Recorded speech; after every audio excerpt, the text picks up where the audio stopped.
Hello guys, कैसे हो आप लोग। आज की जो स्टोरी है वो स्टोरी कुछ ऐसा है कि जैसे कि कोई लाइफ में हमारी होता है तो हम उसको बहुत प्यार करते हैं, बट जब वो दुनिया से चला जाता है तो सिर्फ हमारी यादों में रहता है।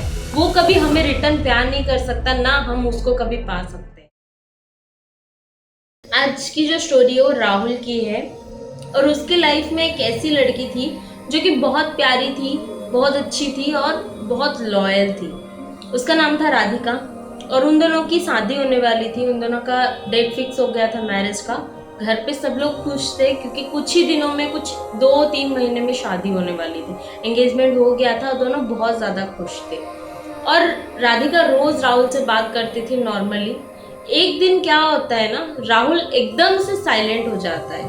वो कुछ भी बात नहीं करता है राधिका से और राधिका को बोलने लगता है कि राधिका, मुझे समझ में नहीं आता है, मेरे रूम में मुझे ऐसा लग रहा है कि हर टाइम पे मेरे ऊपर किसी ने नजर रखा है और मुझे हमेशा वो देखता रहता है। मेरे को हमेशा ऐसा फील होता है कि मेरे रूम में मेरे अलावा कोई और है। तो राधिका को ये बात सही नहीं लगती। वो बोलती है कि नहीं, ऐसा कुछ नहीं है, शायद कोई भ्रम होगा या फिर आप डिस्टर्ब होगी या फिर आप टेंस होगे इसके वजह से, और शादी के मतलब रहता है ना काम वाम में, उसमें सब बिजी हो गए इसीलिए आपको शायद ऐसा फील होता होगा। ऐसी कोई बात नहीं होती है।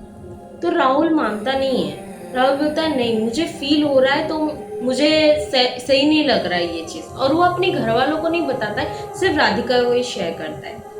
और राधिका ये बात को सोचती है। उसके बाद वो राहुल की बात जैसे सोच ही रही थी कि ऐसा क्यों लगता है, ऐसा क्यों होता है, तभी उसके फ़ोन में एक कॉल आता है और वो फ़ोन नंबर कुछ नहीं था, उसने सिर्फ अनन्यून करके लिखा हुआ था।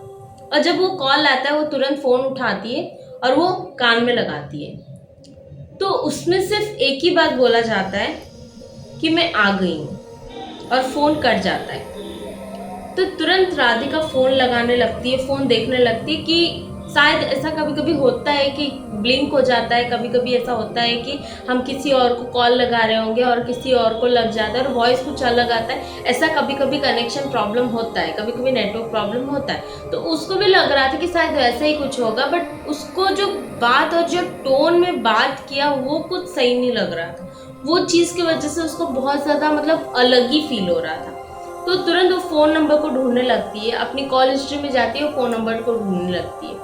तो उसको वो नंबर मिलता ही नहीं है। वो कितना कोशिश करती है, उसको मिलता ही नहीं है। वो फिर फ़ोन को स्विच ऑफ करती है, ऑन करती है, फिर देखती है, उसको वो नंबर नहीं मिलता है। तो ये बात वो राहुल से नहीं बताती है और उस बात की कंफ्यूजन में वो बैठी रहती कि ऐसा क्या था, मतलब वो वर्डिंग क्या था, वो बात क्या बोलना चाहती थी, या उसने मुझे सच में फ़ोन किया था या किसी और को फ़ोन कर रही थी उसके वजह से।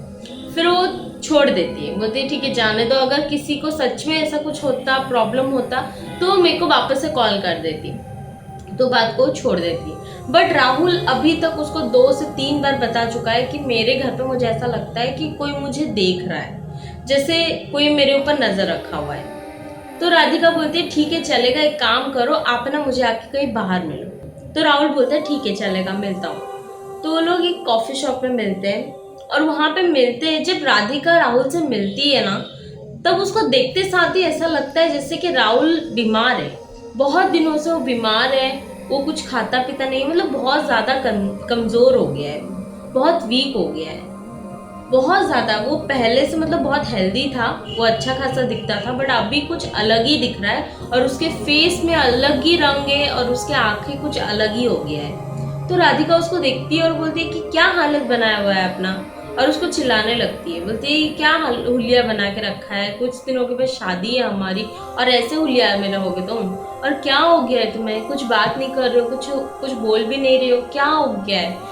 तो बोलने लगता है समझ में नहीं आ रहा है कि मुझे ना ऐसा लग रहा है कि कुछ तो हो रहा है जो गलत हो रहा है, कुछ मेरे साथ सही नहीं हो रहा है। तो राधिका बोलती है ठीक है चलेगा, अपने घर वालों को शेयर करो, देखो चेक करो, कोई नहीं होगा यार, भ्रम होगा अपना। वो मानता नहीं है, वो बोलता है नहीं। और उस दिन मिलता है, फिर उसके बाद राधिका अपने घर पे चली जाती है और राहुल अपने घर पे।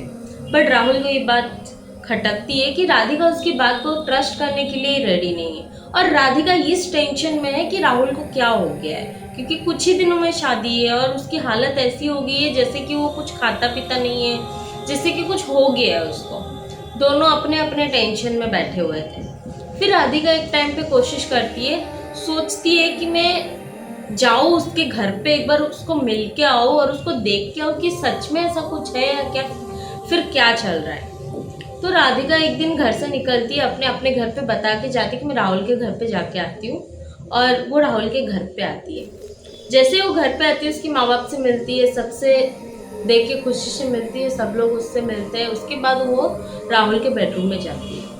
जैसे ही उसके बेडरूम में जाती है, उसको घुटन सा फील होता है। राधिका को खुद उस रूम में जाके बहुत ज़्यादा घुटन सा फील होता है। जब उसको एक अजीब सा फीलिंग आता है, जैसे कि कोई नेगेटिव एनर्जी हो, कोई नेगेटिव चीज़ हो जो रूम में रखा हो या रूम में है, ऐसा अजीब फील आता है। तो वो चीज़ को महसूस करती है और राहुल को देख के वो समझ जाती है कि सच में राहुल जो बोल रहा है वो सच है, क्योंकि उसको भी वो फीलिंग हो रहा था, उसको भी वो फील हो रहा था, उसको भी वो चीज़ वहाँ पे समझ में आ रहा था राहुल के रूम में।